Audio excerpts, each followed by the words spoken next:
আপনি আওয়ামী বয়ান উৎপাদন করবেন, আবার এসে ওটা পারবেন না, করতে দেওয়া হবে না। আওয়ামী বয়ান আমরা ধ্বংস করে দেবই দেব। আমরা পারি কিনা সেটা তো দেখিছেন। আর ভাইবেন না যে এডি বসে খালি আওয়াজ দিই, তাই না? এডি আওয়াজ দিব, ঘটনা ঘটবে বাংলাদেশে। দেখেন চিটাগাঙে স্যাম্পল দেখেছি। একটু আগে আমি যখন ঘুমানোর আগে আমি বাসায় দেখছি পিনাকি ভাই লিখছে যে নেভি কনভেনশনের নজিবুল হোসেন মাইজভান্ডারি এবং এমপি সনি এই দুজন এখানে অবস্থান করতেছে। রাতের খাবারের দাওয়াতে আসছে ওরা। এটা শোনার পরে আমরা এদিকে আসছি, আমি আর আমার ছোট ভাই আইমান, আমরা দুজন এখানে আসছি। আসার পর দেখতেছি আমাদেরকে নৌবাহিনী অসহযোগিতা করছে। প্রয়োজনে শক্তি প্রয়োগ করতে হলে করব, শক্তি প্রয়োগ করতে হবে, কারণ প্রতি বিপ্লবী কর্মকাণ্ড এখনো চলমান। তাই আমাদের লড়াই এখনো শেষ হয় নাই। অনেক অমীমাংসিত ইস্যু আছে, সেগুলো সেটেল না হওয়া পর্যন্ত ক্ষমতার সাথে পাল্টা ক্ষমতার লড়াই হবে। ওপেন প্রস্তাব হয় নেগোশিয়েট করেন অথবা হেড অন কলিশন করেন, চয়েস আপনাদের। বটম লাইন, আওয়ামী লীগ আওয়ামী বয়ান আমরা রাখবো না। আওয়ামী লীগ ফিরে আসতেছে, আওয়ামী লীগ লিফটেন বিতরণ করতেছে, এবং সবচেয়ে দুঃখ এবং আশ্চর্য বিষয় হচ্ছে এখন যারা সরকারি চাকরিতে আছেন তারা আওয়ামী লীগের লিফটে এবং আওয়ামী লীগের প্রচারণায় লিপ্ত আছেন। চিন্তা করতে পারেন কতটুকু সংস্কার ইউনূস সরকার করতেছে। আওয়ামী লীগ করে এবং সরকারি চাকরি করে আবার প্রকাশ্যে আওয়ামী লীগের পক্ষে কথা বলে জয় বাংলা স্লোগান দেয়। তাহলে বোঝা যাচ্ছে যে আওয়ামী লীগ এখনও পর্যন্ত রাজনীতিতে এবং সরকারের সক্রিয় রয়েছে। পাশাপাশি পিনাকি ভট্টাচার্য দেখিয়েছেন যে ওই দিন চট্টগ্রামে মুজিবুল হক মাইজভান্ডারি সহ কয়েকজনকে যে গ্রেপ্তার করার কথা হয়েছিল সেখানে কাদের নির্দেশে মানুষ গিয়েছিল। পিনাকিরা চাইলে, ইলিয়াসরা চাইলে অনেক কিছুই করতে পারে, সেটার একটা প্রমাণও তিনি দিয়েছেন। দর্শক, এই বিষয়ে নিয়ে পিনাকি আলোচনা করব। পাশাপাশি মুজিবুল হক মাইজভান্ডারি কিনে কথা বলো, তিনি আসলে গ্রেপ্তার হয়েছেন কি নাকি হয় নাই। আওয়ামী লীগ মাঠে নামতেছে, নানাভাবে চেষ্টা করতেছে, ছোট হোক বড় হোক তাও নামতেছে, সমাজে মিশা যাওয়ার চেষ্টা করতেছে। হ্যাঁ, আবার দেখেন প্রফেসর ইউনূস সরকারের পদত্যাগের দাবিতে আওয়ামী লীগের লিফলেট বিতরণ করতেছে। সে আবার বিসিএস শিক্ষা ক্যাডারের কর্মকর্তা মুকিব মিয়া, পোস্টিং লালমনিরহাটের পাটগ্রামের সরকারি জসিমউদ্দিন আব্দুল গনি কলেজে ইংরেজি বিভাগে, আর লিফলেট বিলাচ্ছে জাতীয় প্রেস ক্লাবের সামনে। আবার ভোরে মিছিল বের করছে।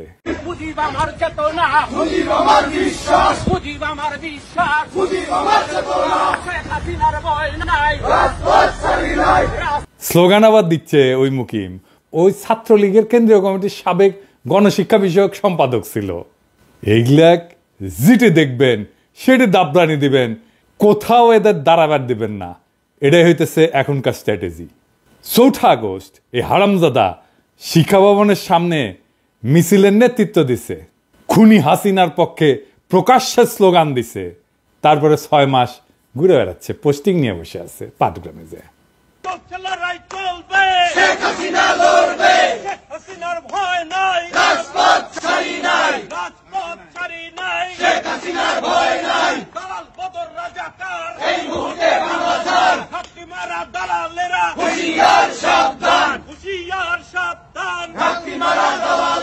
আমার মাটি আমার মা, পাকিস্তান হবে না, পাকিস্তান হবে না, আমার মাটি আমার মা।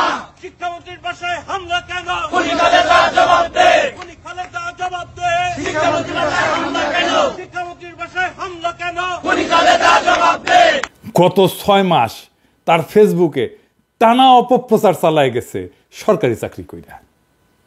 কেউ কিছু বলেনি, দিব্যি ঘুরে বেড়াইতেছে। বাসা বোধহয় সেগুন বাগিচা বা পল্টনে। ফেসবুকে যা লিখেছে সেটা ওর নেত্রী হাসিনা 2018 সালে সরকারি কর্মচারী একটা শৃঙ্খলা এবং আপিলের যে বিধিমালা 3 খ এই ধারা অনুযায়ী শাস্তিযোগ্য অপরাধ করছে, তাও সে আছে।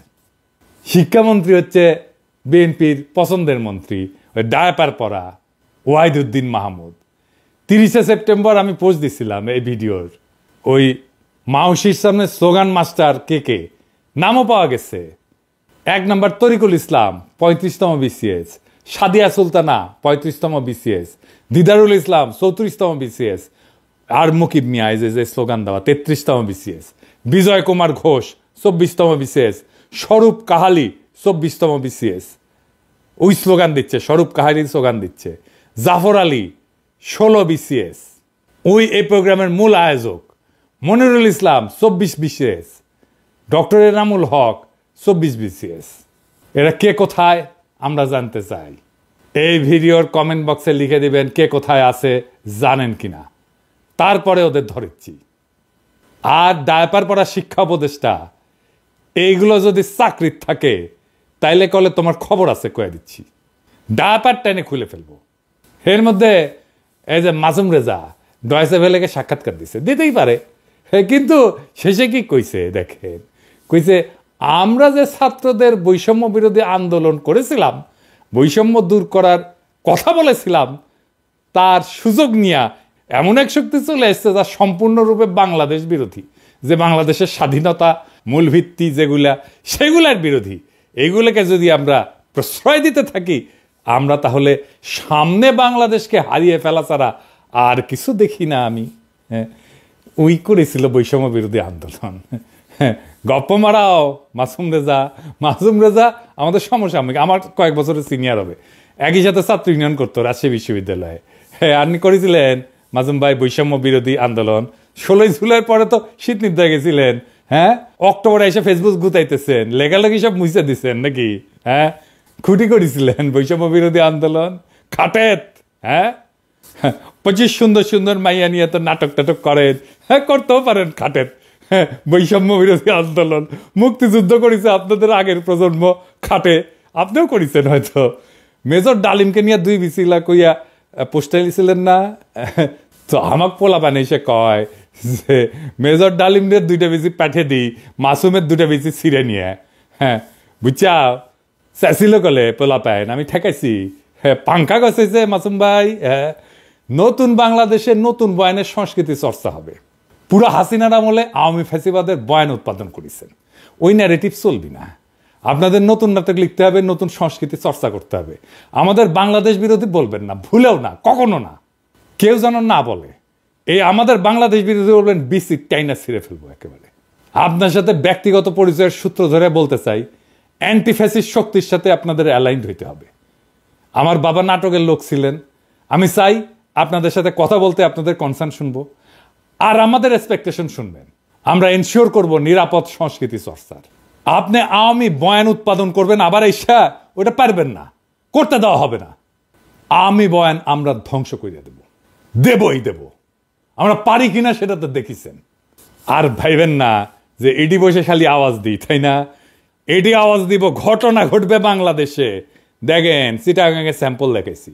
একটু আগে আমি যখন ঘুমানোর আগে আমি বাসায় দেখছি পিনাকি ভাই লিখছে যে নেভি কনভেনশনে নজিবুল হোসেন মাইজভান্ডারি এবং এমপি সনি এই 2জন এখানে অবস্থান করতেছে। রাতে খাবারের দাওয়াতে আসছে ওরা। এটা শোনার পরে আমরা এদিকে আসছি, আমি আর আমার ছোট ভাই আইমান, আমরা 2জন এখানে আসছি। আসার পর দেখতেছি আমাদেরকে নৌবাহিনী অসহযোগিতা করছে। প্রয়োজনে শক্তি প্রয়োগ করতে হলে করব, শক্তি প্রয়োগ করতে হবে, কারণ প্রতি বিপ্লবী কর্মকাণ্ড এখনো চলমান। তাই আমাদের লড়াই এখনো শেষ হয় নাই। অনেক অমীমাংসিত ইস্যু আছে, সেগুলো সেটেল না হওয়া পর্যন্ত ক্ষমতার সাথে পাল্টা ক্ষমতার লড়াই হবে। ওপেন প্রস্তাব হয় নেগোশিয়েট করেন অথবা হেড অন কলিশন করেন, চয়েস আপনাদের। বটম লাইন, আওয়ামী লীগ আওয়ামী বয়ান আমরা রাখবো না। কেউ আমাদের এই মিশন ঠেকাতে পারবেন না। কথা বলেন আমাদের সাথে, নিশ্চিত করব আপনার নিরাপদে সংস্কৃতি চর্চা করবেন। আর যদি ঘাড়তারামি করেন, আর্মি দিয়েও কিছু করতে পারবেন না, কেউ ঠেকাইতে পারবেন না আপনাদের। এবার আসেন এই আওয়ামী লীগ নিয়ে আমরা কি করব সেটা নিয়ে একটু আলাপ করি। আওয়ামী লীগ নিয়ে বহুত মানুষ বহুত পেরেশানিতে আছে। ওরে কি নিষিদ্ধ করা ঠিক হবি? আমরা কেমনে তাহলে তাকে নিষিদ্ধ করব? এত বড় একটা রাজনৈতিক দল, আসেন এটা নিয়ে আলাপ করি। আওয়ামী লীগ কেন নিষিদ্ধ করা দরকার এটা নিয়ে নালা আর আলাপ আছে। আওয়ামী লীগের ব্যাপারে আমাদের অনেকের নালিশ আপনারা শুনিছেন যে জুলাই বিপ্লবীরা লীগরে ব্যান করতে চায় এবং বিএনপির কারণে করতে পারতেছে না। এই সরকারের পজিশন কি ব্যাপারে? তারা কখনো বলটা পলিটিক্যাল পার্টিগুলোর দিকে দেয়, কখনো ইলেকশন কমিশনের দিকে দেয়, ইলেকশন কমিশন আবার সরকারের দিকে দেয়। এই বল চালাচালি চলিচ্ছে আর কি। ওইদিকে 2-1জন অ্যাডভাইজার আবার কইছে যে আওয়ামী লীগ একটা বিশাল ঐতিহ্যবাহী দল, এইটার তো অনেক কর্মী আছে। বিএনপিও আবার কয় এটার তো অনেক কর্মী, এদের কেমনে আমরা নিষিদ্ধ করব, আদর্শকে কেমনে নিষিদ্ধ করা যায়। আবার কেউ এসে কয় আওয়ামী লীগ এটা গোপন সংগঠন হয়ে যাবে। আবার আওয়ামী লীগের লেসপেন্সার, ওই যে দিল্লি স্টার আর মতি আলো, এদের সাথে সরকারের এক অংশের আবার লতকালুতকি হয়। আওয়ামী লীগের প্রভু ভারতের সাথে আবার সরকার বিএনপির উথলা ওটা প্রেম আছে, দেখিচ্ছেন না রিপাবলিক ডেতে যে একেবারে ঢসটা ঢলাঢলি দেখে বাঁচি না। আওয়ামী লীগ জামাতের নিষিদ্ধ করবো, জামাতের নিষিদ্ধ করবো কইতো না, এটা নিয়ে আলাপ দিত। জামাতের ব্যাপারে তার কমপ্লেনটা কি সেটা কইছে, কয় নাই। আজকেও এইভাবে হাসিনা যেভাবে জামাত নিয়ে আলাপ করতো সেইভাবে আওয়ামী লীগ নিয়ে আমরা আলাপ করতেছি, কোনো ডকুমেন্টেশন নাই। পলিটিক্যাল পার্টি হিসেবে ইনভেস্টিগেশন, আমল নামা বানানো এবং সেই মোতাবেক বিচার করার দিকে হাসিনা যেমন জামাতের নিয়ে করে নাই, এখন হাসিনার ব্যাপারেও কেউ করছে না, না সরকার, না বিপ্লবীরা, না রাজনৈতিক দলেরা। অনেকে কয় হাওয়ার উপরে আওয়ামী লীগকে ব্যান করা হবে। এটা সত্য যে হাওয়ার উপরে একটা দলরে ব্যান করা যায় না। তো হাওয়ার উপরে ব্যান করা আর ওয়ারেন্ট ছাড়া গ্রেপ্তার করা আর আদালতে না পাঠায় হাজারাতে আটকায় রাখা একই জিনিস। লিগ্যাল প্রসেসে আওয়ামী লীগকে নিষিদ্ধ করা যায়, কিন্তু সেই লিগ্যাল প্রসেসে নিষিদ্ধ করার পথে কেউ হাঁটিচ্ছে না। তো তাই বলে কি আমরা আওয়ামী লীগকে নিষিদ্ধ করব না? অবশ্যই করব। তবে আমাদের দরকার একটা clear cut documentation. Awami League একটা ফ্যাসিস্ট দল, তারা ফ্যাসিজম কায়েম কইরা দেশের জনতাকে বন্দি করছে, লুটপাট করছে। এইটা স্ট্যাবলিশ করার মতো ডকুমেন্টেশন সরকার বা বিপ্লবীরা এমনকি রাজনৈতিক দলরা দিতে পারছে এখনো পারে নাই। এই ব্যাপারে মন দিতে হবে আমাদের। বিচার বা ব্যান তো পরের মামলা, আপনাদের হাতে তো রাষ্ট্র, এই কাজ তো আপনাদের করতে হবে। আমাদের তো পেট চালানোর জন্য কামলা দিতে হয়। আমার তো বাবার জমিদার ছিল না যে কাজ না করে থাকতে পারবো। ফুল টাইম কাজ করলে দেশে থাকলে করে দিতে পারতাম, দেশে তো আর নিবেন না। আমরা নিশানা দিতে পারি, কোনো গ্রুপ কাজ করলে সাহায্য করতে পারি। এই ডকুমেন্টেশন করলে দেখবেন এবং এই আলাপের শেষে দেখবেন ফ্যাসিবাদও, এমনকি হিটলারের ফ্যাসিবাদ, মুসলিনের ফ্যাসিবাদও হাসিনার শাসনের চাইতে ভালো ছিল। সেই আলাপটাই করি, আসেন। এই ডকুমেন্টেশনে মোট 8টা পয়েন্ট থাকতে পারে। এলা প্রমাণ করা যাবে, ডকুমেন্ট রেডি করা যাবে, খুব বেশি কষ্ট করতে হবে না। আরো কিছু চাইলে যুক্ত করা যেতে পারে। এটা মোটা দাগের ডকুমেন্টেশন। কি কি? 1 নম্বরে হচ্ছে জয় বাংলা একটা বর্ণবাদী রেসিস্ট একটা স্লোগান। এটা বাঙালি সুপ্রিমেস্ট স্লোগান, এটা সাম্রাজ্যবাদী স্লোগান, এটা বাংলাদেশের সকল জাতি আর ভাষার উপরে হামলার স্লোগান। এটা বাংলাদেশ রাষ্ট্রের সীমানার মধ্যে থাকা যতগুলো ভাষা আছে, যতগুলো জাতি আছে, সবার উপরে বাঙালির দখলদারিত্ব নিশ্চিত করার স্লোগান। সে দখল করে নিতে চায়, সে জয় করতে চায়। এমনকি জাতিসংঘের ইন্টারন্যাশনাল চুক্তিও এটা ভায়োলেশন। এইটাকে ভায়োলেট করে ভারতীয় বাংলার সাথে মিলতে চায়। সোনার বাংলার জিকির কইরা বাংলাদেশকে একটা বর্ণবাদী রাষ্ট্র হিসেবে দেখাইতে থাকে। এইভাবে কট্টর জাতীয়তাবাদী জিকিরের ভিতর দিয়া আওয়ামী লীগ ফ্যাসিজমের 1 নাম্বার শর্ত পূরণ করে। 2 নাম্বার, আওয়ামী লীগ একটা গণতন্ত্র বিরোধী শক্তি। 2008 সালে ইলেকশনের ভিতর দিয়ে ক্ষমতা দখলের পর গণতান্ত্রিক রাজনীতি, জনগণের মিছিল, সমাবেশ, এগুলোর অধিকার অস্বীকার করে আওয়ামী লীগ। ইলেকশনের সিস্টেমকে ধ্বংস করে দেয়। নিজের ক্ষমতাকে নিজেই সে রিনিউ করে, সেলফ রিনিউয়ালের মতো। মানুষের ভোটের দরকার নাই, নিজেই সে একটা সিস্টেম বানায় ফেলে যেটা ভোটের মতো দেখা যায় কিন্তু আসলে ভোট না। জনগণের কনসেন্টের কোনো তোয়াক্কা না কইরা আমলা পুলিশ দিয়া ক্ষমতা দখল করে রাখে। এমনকি এটা আওয়ামী লীগের জন্য নতুন ঘটনা না। 1973 সালের ইলেকশনেও ভোট ডাকাতি করছে, অপোজিশনের ক্যান্ডিডেটকে কিডন্যাপ করছে, এই ইতিহাস আওয়ামী লীগের আছে।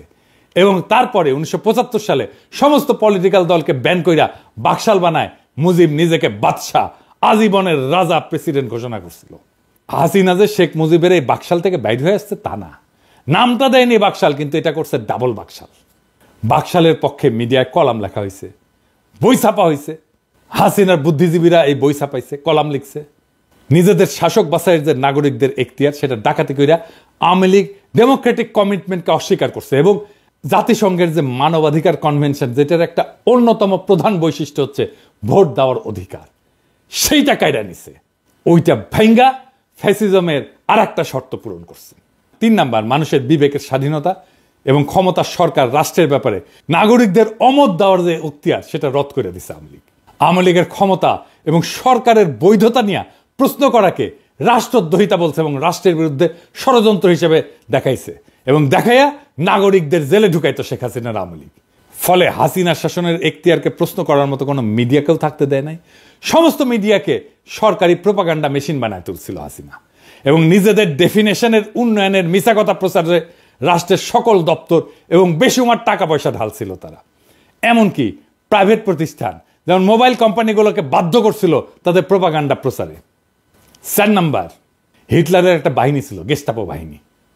ওই রকম বাহিনীর মতো এজেন্সি বানায় হাসিনা জনগণকে বন্দি করছে, যখন খুশি যে কাউকে তুলে নিছে, টর্চার করছে, তার তো জেল ছিলই, যাদেরকে সে জেলে নিতে পারবে না তাদেরকে আনরেজিস্টার্ড জেলে ঢুকায় রাখছে দিনের পর দিন। হরদম গুমফুম চালাইতে থাকছে হাসিনার এজেন্সিগুলা। বিদেশে যে সমস্ত বাংলাদেশি হাসিনার এই টর্চার, গুমখুন, বৈধতা নিয়ে প্রশ্ন করছে, তাদের দেশে থাকা আত্মীয় স্বজনদেরকে জেলে ঢুকাইছে এবং গুমের হুমকি দিয়া বিদেশে থাকা অ্যাক্টিভিস্টদের থামানোর চেষ্টা করছে হাসিনা। এমনকি দুধের শিশুকেও জেলে আটকাইয়ে রেখা তার বাপ মাকে ব্ল্যাকমেল করছে, বাচ্চাকে খাইতে না দিয়া তার বাপ মাকে বাধ্য করার মতো কাম করছে হাসিনার এই এজেন্সি। 5 নাম্বার, রাষ্ট্রের সকল দপ্তরকে দখলের মধ্যে দিয়া সরকারের প্যারাল কোনো প্রতিষ্ঠান থাকতে দেয় নাই হাসিনা। গুড গভর্নেন্স মানে তার একটা শর্ত আছে। এই গুড গভর্নেন্সের শর্ত হিসেবে সরকারকে চেক দিতে justice system, election commission, local government parallel প্রতিষ্ঠান বানায় ব্যালেন্স অফ পাওয়ারের স্ট্রাকচার দাঁড় করানো দরকার। পাবলিক সার্ভিসে নিজ দলের কর্মীদের ঢুকেছে। বায়োডাটা নিয়ে যাই কিংবা যখনই যাদের প্রশ্ন করি যে এই ব্যক্তি এরা সুযোগ্য, উনি জিজ্ঞেস করেন এরা কি ছাত্রলীগ করেছে। পুলিশকে দলের একটা আলাদা শাখা বানাইছে, আমরা বলতাম পুলিশ লীগ। পুলিশের মধ্যে আওয়ামী লীগের কর্মী ঢুকাইছে দলে দলে, একজন দুইজন না। ইলেকশন কমিশনকে দলের এজেন্ট বানাইছে। এমনকি আদালত হাসিনার অধীনে একটা দপ্তর হয়ে গেছে। দলের লোকজনের দেদার্সের জজ বানাইছে, হাসিনার হুকুম না মানা জজদের খেদায় দিছে। এই সমস্ত ঘটনার মধ্যে দিয়ে জাস্টিস সিস্টেম এতই সরকার অধীন হয়ে পড়ে যে পুলিশ বাহিনীর আদালত নামে আজব একটা জিনিস বানায় তারা। পুরা জাস্টিস সিস্টেমকে পুলিশের অধীন দপ্তর হিসাবে এতটাই নর্মাল করে তোলে হাসিনা যে একজন আসামিকে আদালত আর পুলিশের রিমান্ডে পাঠায় না। আপনারা দেখছেন না, পত্রিকায় লিখতেছে পুলিশ রিমান্ডে নিছে, এইভাবে নিউজ লেখা শুরু করে। রিমান্ডে তো পুলিশ নিতে পারে না, রিমান্ডে আদালত পাঠায় পুলিশের কাছে। কিন্তু মিডিয়া লেখে পুলিশ রিমান্ডে নিছে, মানে রিমান্ডে নেওয়ার অধিকার দায়িত্ব এটা নাকি পুলিশের। কি চমৎকার জাস্টিস সিস্টেম। 6 নাম্বার, ফ্যাসিজমের জন্য আদি ইতিহাসের দিকে তাকাই, তাহলে দেখবো যে ফ্যাসিবাদের মূল যে তাত্ত্বিক মুসোলিনি ইটালি, তার সাথে হাসিনার আওয়ামী লীগের আরেকটা মিল আছে। মুসোলিনি ক্ষমতা ধরে রাখতে পারতেছিল না এবং সেই জন্য হিটলারের কোলে উঠা নাজি প্রোটেকশনের ক্লায়েন্ট হয়েছিল। একই ফর্মুলায় হাসিনাও ক্ষমতা ধরে রাখতে পারতেছিল না, সে ইন্ডিয়ার কোলে উঠা ইন্ডিয়ার প্রোটেকশনে দখলে রাখছিল বাংলাদেশ। 7 নাম্বার, ফ্যাসিজমকে যদি সাকসেসফুল করতে হয় তাহলে পাবলিক এডুকেশন সিস্টেমে পুরোটা দখল করিয়া মগজ ধোলাই করিয়া দরকারি নাগরিক মন বানাইতে হয়। এই ব্যাপারে হাসিনার তো চেষ্টা তোর অন্ত ছিল না। পাঠ্য বই সিলেবাস নিয়ে সে কি করছে সেটা তো দেখছেন। নাগরিকদের মগজ ধোলাই করতে, নয়া জেনারেশনের মন বানাইতে ফ্যাসিজমের দরকার হয় আইকন, রেটরিক, ন্যারেটিভ। হাসিনার ফ্যাসিজমের আইকন হিসেবে তাই সে এবং তার বুদ্ধিজীবীরা তার বাপের ছবি মূর্তিতে সয়লাভ করে ফেলে সারা দেশ। মূর্তিতে চুমা দেওয়া, সালাম করা, প্রণাম করা, এটা শুরু হয়ে যায়। হাজার হাজার কোটি টাকা জনগণের টাকা আর জায়গা খরচ করে হাসিনা শেখ মুজিবের মূর্তি আর ছবি বসাইতে থাকে। আর রেটরিক ন্যারেটিভ হিসেবে মুক্তিযুদ্ধের চেতনা, সোনার বাংলা, রাজাকার, আলবদর, পাকিস্তানি অত্যাচার, এই সমস্ত বয়ান তৈরি করে। শেখ মুজিবের বক্তৃতা, উন্নয়নের গান বাজাইতে থাকে হরদম। হাসিনার প্রোপাগান্ডা মিডিয়া এমনই নির্লজ্জ যে পদ্মা ব্রিজের মতো একটা ব্রিজ, একটা স্ট্রাকচার, পদ্মা ব্রিজ বানানো নাকি মুক্তিযুদ্ধের সমান একটা ঘটনা, চিন্তা করেন। আর এই পুরা প্যাকেজ ঢুকানো হয় টেক্সট বুকে। বাচ্চাদের স্কুল জিন্দেগি পুরাটাই কাটাইতে বাধ্য করা হয় এই আইকনোগ্রাফি আর বয়ানের ভিতরে। এইগুলো যাতে পুরাপুরি মেমোরিতে ঢুকানো যায়, বাধ্য হয় সবাই মেমোরিতে ঢুকাইতে, সেই দরকারে সমস্ত স্কুল, কলেজ, পরীক্ষা, এগুলো থেকে চাকরির পরীক্ষা তো প্রশ্ন করা হয় এখান থেকে। এমনকি অঙ্কের মতো একটা হার্ডকোর সায়েন্সের ভিতরে শেখ মুজিবকে নিয়ে অঙ্ক করায় হাসিনা। 8 নাম্বার, ফ্যাসিবাদের আর একটা মস্ত নিশানা হইল নিজের পপুলারিটি দেখানো। এটা অবশ্য সেটা দেখানোই, পপুলারিটি থাকার মামলা না। এইটা করার জন্য তারা প্রায় ইলেকশনের বাহানা করে, ইলেকশনের মতো একটা সিস্টেম করে। ঠিকঠাক ইলেকশন দিতে পারে না, কারণ ফ্যাসিজমে তো হারার কোনো আইডিয়া নাই। ইলেকশনে হাইরা ক্ষমতা ছাড়ার ব্যাপারই নেই, ফ্যাসিজমে থাকা সম্ভবই না। আমরা খেয়াল করলে দেখব শেখ মুজিবুর রহমানের 1973 ইলেকশন, হাসিনার 2014 ইলেকশন, 18 ইলেকশন, 24 ইলেকশন, সমস্ত ইলেকশন স্রেফ বাহানা। এটাকে বলা যায় সেলফ রিনিউয়াল। আমি কইছিলাম হাত মারার নির্বাচন। নাগরিকদের ক্যান্ডিডেট হওয়া বা ভোট দেওয়ার ঘটনা ছিল না মোটেই। আর এই কামে তারা রাষ্ট্রের সকল দপ্তর দখল কইরা পুলিশ, আমলা, প্রশাসন সবকিছু দিয়া এই বাহানা বাস্তবায়ন করছে। ফ্যাসিবাদের যে ক্লাসিক এক্সাম্পল, সেই ক্লাসিক এক্সাম্পলের এই অভিজ্ঞতাগুলো হাসিনা আমাদেরকে দিছে। কিন্তু বাংলাদেশের এই লোকাল ফ্যাসিজমের বাকশালের আরো কিছু নিশানা আছে যেগুলা ক্লাসিক ফ্যাসিজমের বাড়তি। মানে মুফতে পাইছি, বেশি পাইছি আমরা। হাসিনা তো ফ্যাসিজম দিছে, ফ্যাসিজমের বাইরেও আরো কিছু দিছে। কি সেটা? সেই কারণে হাসিনার ফ্যাসিজমটা আদতে হিটলারের ফ্যাসিজমের চাইতেও খারাপ। কেমনে সেটা দেখি। ধরেন ফ্যাসিজমকে যদি আমরা একটা রাজনৈতিক মতবাদ হিসেবে দেখি, সেটার একটা তাত্ত্বিক এবং প্র্যাকটিশনারের নাম হচ্ছে মুসোলিনি, ইটালির, এবং তারপরে হিটলার। তাহলে দেখবো যে নিজের দেশ নিয়ে তাদের কিছু ভাবনা ছিল, তাদের একটা বিশাল একটা জাতীয়তাবাদী ইগো ছিল, অহংকার ছিল, একটা ইকোনমিক জার্নি ছিল। মুসোলিনি বা হিটলার দেশের জিডিপি বাড়াইতে মন দিছে। তাদের জুলুমের একটা বড় জমিন ছিল ন্যাশনাল ক্যাপিটাল এবং প্রোডাকশন। প্রথম বিশ্বযুদ্ধের পরে মাত্র কয়েক বছরের মধ্যে তারা ন্যাশনাল প্রোডাকশনকে এমন জায়গায় নিয়ে গেছিল, একটা বিশাল বড় জায়গায় নিয়ে গেছিল।